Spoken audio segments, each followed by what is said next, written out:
Hey guys, beautiful morning this morning. I was out and about and I could hear the crickets and I thought, yes, summer's coming. Speaking of summer and seasons, I wanted to talk about margins this morning. Margin magic is how I like to think of it.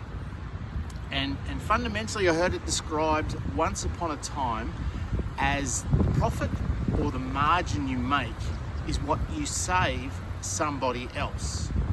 Think about that. So, because someone could go and do maybe what you're doing for themselves, but they pay you to do it, and the margin is the bit that you add that they pay for so that they don't have to do it. So the better your margin, the more you're probably saving them, and that can be on a number of different things, and it comes back to what we talked about with regard to value recently. So if you are making good margin on something, there is a good possibility that the person who's buying it is finding it really, really valuable emotionally and not so much logically. So are you aware of what your best margin products are?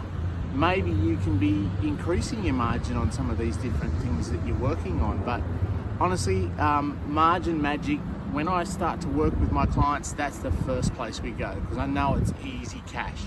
And if you've read the book, you'll realise that. So would love to hear some of your stories around margins. A quick one that sprang to mind recently was a tradie business that we did a bit of a research on their products and so forth. And when we looked into their margins, there was one particular area where they were just too low on it, and it was a high commodity item.